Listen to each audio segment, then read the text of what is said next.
con dolor y con sufrimiento, va organizando un pequeño ejército compuesto por personas que vivían amargados bajo la dictadura del rey Saúl, que como dije era un déspota, un tirano que obligaba a sus súbditos a hacer cosas que no eran correctas. David sufrió muchísimo, estando también bajo la dictadura del rey Saúl. Ustedes saben que lo quiso clavar en la pared, que andaba buscándolo para matarlo, para acabar con su vida. Por eso David sufrió mucho y anduvo errante, huyendo por los montes y por las cuevas de la tierra para salvar su vida del odio que le tenía al rey Saúl. David vivió una etapa de dolor muy grande. Su corazón estaba herido, el corazón de David estaba quebrantado de tanta calumnia, de tanto daño como le habían hecho. Yo no sé cuántos de ustedes han sido víctimas de ataques, de calumnias, de ofensas, de daños que le quieren hacer. Yo he vivido algunos capítulos de estas características y cuando uno los vive y los está sufriendo, uno dice, madre mía, qué dolor más terrible, pero esto no es justo.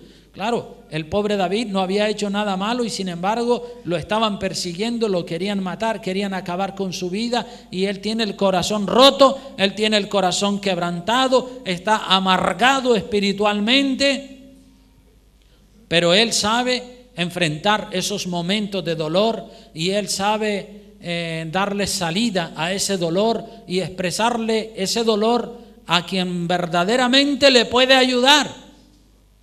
Si usted tiene un problema, una amargura de espíritu, alguien que le quiere hacer daño, alguien que lo quiere machacar, mire, vaya directamente al Señor como fue David y Dios le hizo justicia a David. En este momento, en este capítulo, cuando David andaba errante, huyendo, que no podía dormir tranquilo porque sabía que de un momento a otro le podía caer un ejército encima para cortarle la cabeza, él no dormía nunca en el mismo lugar porque tenía que andar huyendo, porque si descubrían que vivía allí, pues allí iban a cogerlo. Entonces él andaba errante por los montes para salvar su vida.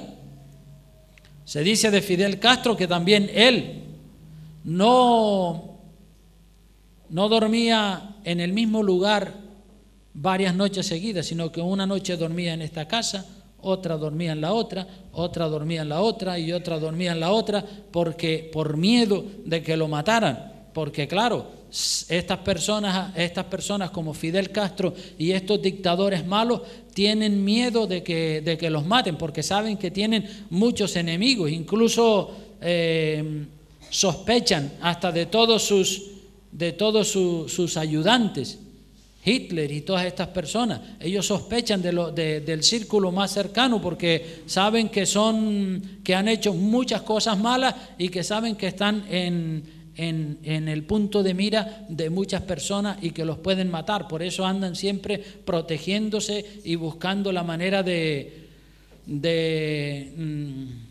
salvar sus vidas, ¿verdad? Esto era lo que le estaba sucediendo a David, pero no porque David fuera malo, sino porque el odio y los celos que le tenía el rey Saúl, pues hacía que el pobre David estuviera corriendo de un lugar para otro para salvar sus vidas. En el Salmo 57, David, que es un salmo que David escribe justo en estos momentos, los salmos son en la mayoría de los casos oraciones y cánticos de David y muchos de ellos, por ejemplo este salmo de David expresa la oración de David, lo que él sentía en su corazón. Salmo 57, este salmo lo escribió David cuando se sintió perseguido, cuando se sintió que su vida no valía ni un euro, pues él escribió este salmo. Por eso dice al músico principal sobre no destruyas, Mictán de David cuando huyó de delante de Saúl a la cueva. Y miren cómo ora David, qué discernimiento tenía este hombre. Él no busca consuelo en las personas, él busca consuelo en Dios. Dice, ten misericordia de mí, oh Dios, ten misericordia de mí, porque en ti ha confiado mi alma. y en la sombra de tus alas me ampararé. Aleluya. Supo a quien tenía que ir. En la sombra de tus alas me ampararé hasta que pasen los quebrantos, porque tenía un quebrantamiento impresionante. Se sentía víctima, se sentía atacado injustamente. Verso 2: clamaré al Dios Altísimo, al Dios que me favorece. Él enviará desde los cielos y me salvará de la infamia del que me acosa. Refiriéndose a Saúl, el rey Saúl. Dios enviará su misericordia y su verdad. Mi vida está, dice el verso 4, entre leones. Aquí está expresando lo que él siente. Estoy entre leones, estoy echado entre hijos de hombres que vomitan llamas. Sus dientes son lanzas y saetas, y su lengua espada aguda, de las calumnias y de las mentiras, y que lo querían acabar. Así se sentía. Verso 5: exaltado sea sobre los cielos, oh Dios, sobre toda la tierra sea tu gloria. A pesar de él sentirse así, él dice: gloria a Dios, Señor, te amo, exaltado seas tú. Sigue diciendo, verso 6: red han armado a mis pasos, se ha abatido mi alma, hoyo han cavado delante de mí. Le habían puesto trampas a ver si lo cogían, pero Dios lo libraba de todas las trampas. En medio de él han caído ellos mismos, los mismos que andaban haciendo el hoyo, la trampa para que David cayera en ella. Pues resulta que los que armaban la trampa, ellos eran los que caían en la trampa, y Dios siempre libraba a David. Verso 7: pronto está mi corazón, oh Dios, mi corazón está dispuesto, cantaré y trovaré salmo. Estaba siempre dispuesto para adorar a Dios. No se dejó llevar de la depresión, no se dejó amargar, le llevó sus cargas, sus problemas a Dios.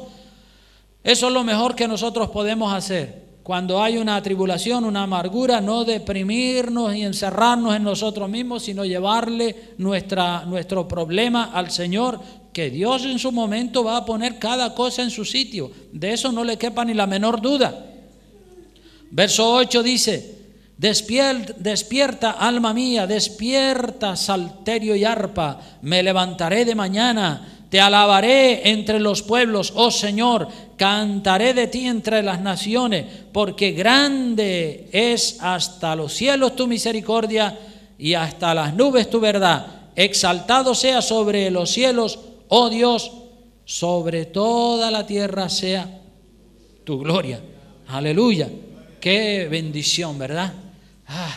Cuando uno está amargado y le están atacando injustamente y uno lleva nuestras oraciones al Señor, uno siente un alivio y siente una paz, como que el Señor te dice: tranquilo, hijo, no pasa nada, no pasa nada.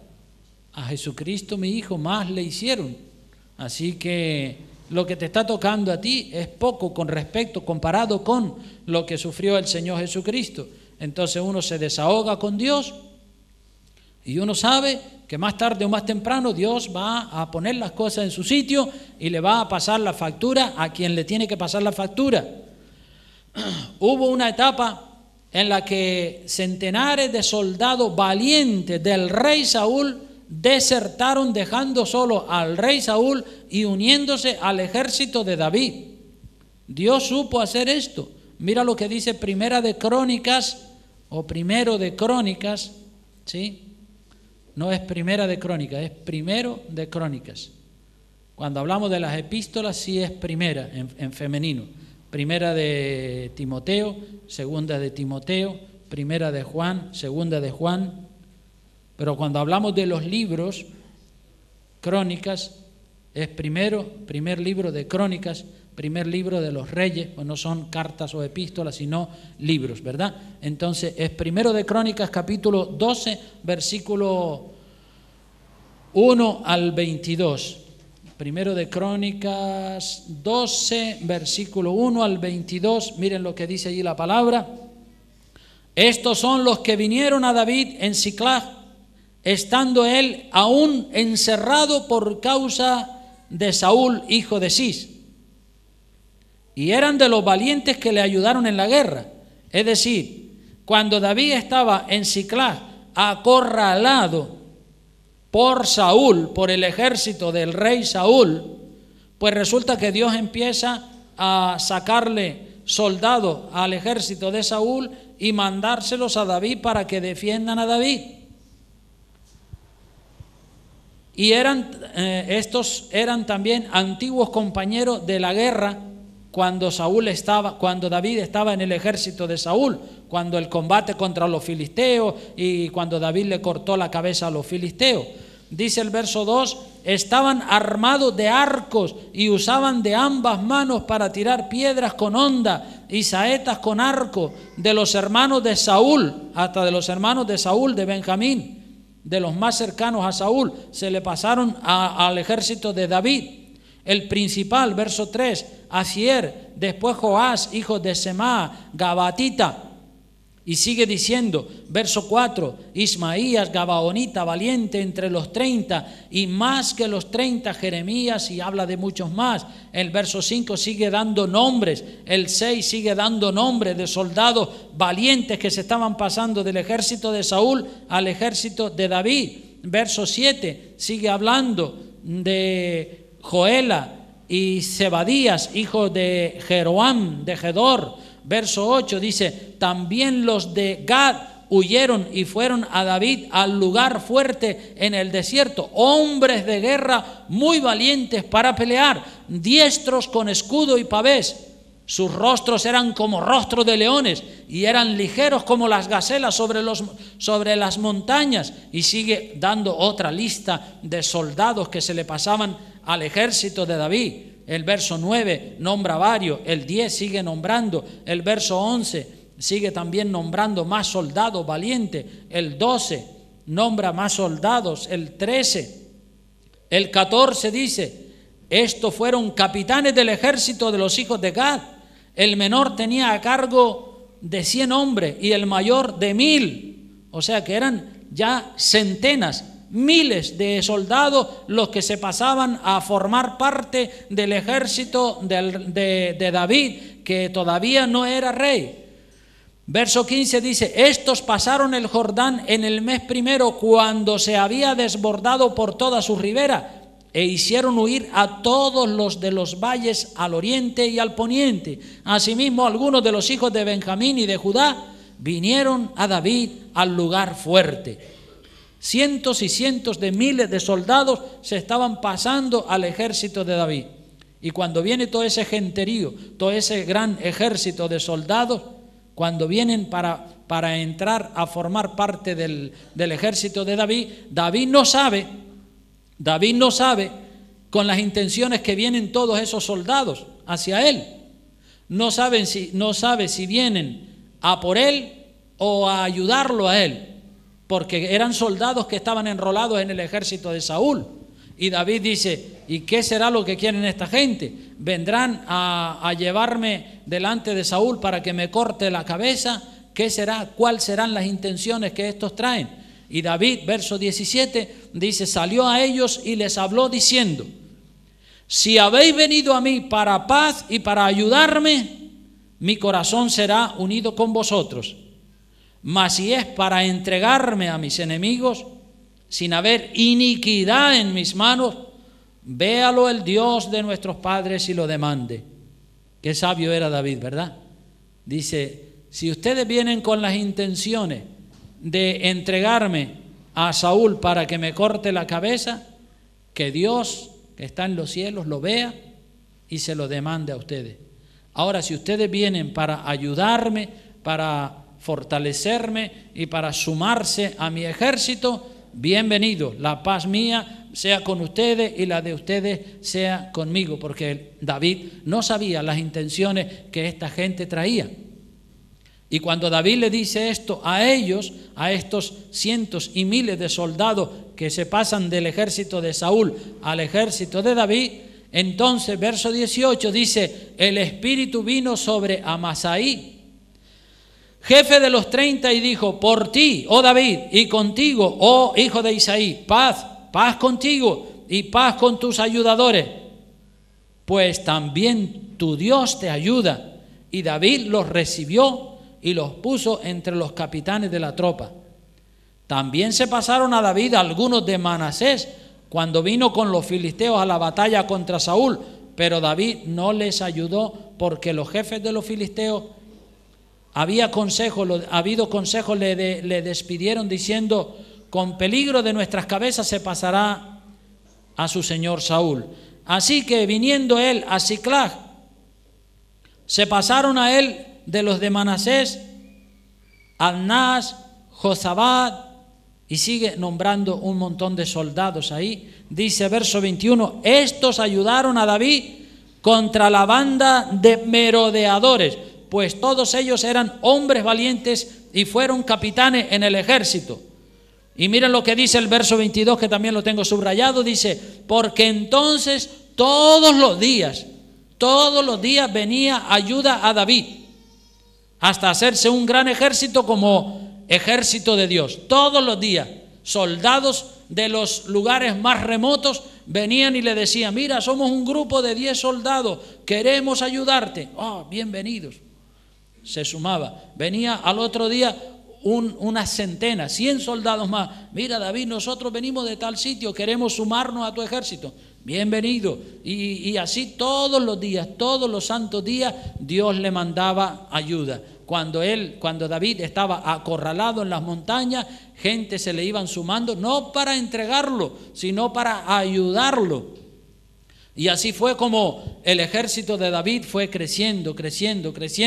La autoridad de David fue una autoridad ganada, no impuesta. No buscaba David a sus soldados, ellos venían solitos, Dios los traía y se les juntaban a David porque la gente sabía quién era quién. La gente sabía quién era Saúl y la gente sabía quién era David. Y sabían lo déspota, lo arrogante y lo orgulloso que era Saúl y cómo ejercía una autoridad brutal, una autoridad sin misericordia, una autoridad con desprecio a las personas, mientras que David amaba a la gente, mientras que David se ganó la autoridad con el servicio a la nación, con el servicio al rey. David se ganó su autoridad sirviendo. Por eso Dios le puso bajo su cobertura cientos, miles y miles de soldados. Es hermoso, hermanos, tener autoridad. Estamos hablando de la autoridad. Es hermoso tener autoridad. La gente lucha por conseguir la autoridad en el mundo. Se pelean los unos contra los otros. Se pisotean para obtener el mejor cargo en la empresa o donde sea. Es una honra tener autoridad. Es una honra tener liderazgo, es un privilegio tener autoridad, es un honor ser guía o ser líder, pero hay que ganarse ese privilegio sirviendo, dando, amando, pagando el precio, siendo constantes, siéndole fieles al Señor. Si usted le es fiel al Señor en lo poco, si usted es puro y limpio de corazón y le sirve a Dios por amor en lo poquito, en lo mucho el Señor le va a ir poniendo. Se podrán levantar enemigos contra usted, contra su vida, y podrán decir calumnias y podrán decir toda clase de maldades, pero Dios poco a poco va neutralizando todos esos ataques, como hizo con David, y poco a poco Dios lo va levantando y lo va poniendo cada vez más firme, cada vez más sólido. Y aquellos que ejercen una autoridad basada en la soberbia, en el orgullo, en la prepotencia, en la arrogancia, eso van cayendo hasta que desaparecen de la historia. Entonces, la autoridad.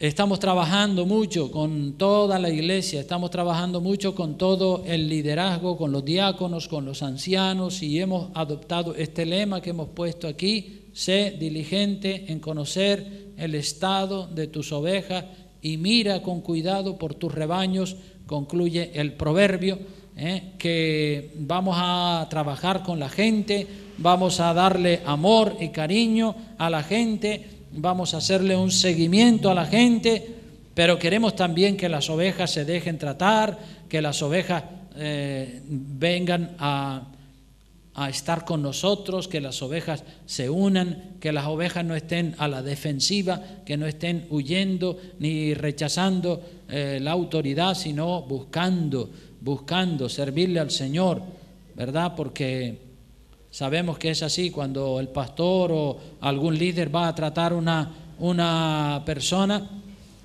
ya se pone a la defensiva.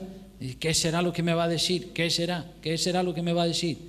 Pues lo que te va a decir es aconsejarte bien para que seas un buen hombre de Dios, una buena mujer de Dios, y para que madures y para que entres en las bendiciones del Señor.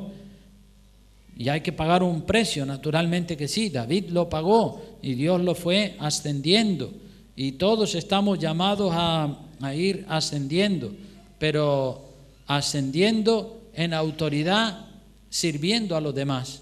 Sirviendo a los demás nos ganamos una autoridad. No la podemos imponer por la fuerza, porque eso no es grato delante de los ojos del Señor, pero sí la podemos ganar pagando el precio.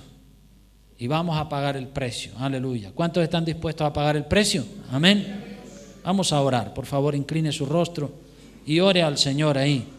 Y hable con Dios y dígale al Señor: Señor, si tú me quieres ir ascendiendo y si tú quieres ir añadiendo autoridad a mi vida, muéstrame, Señor.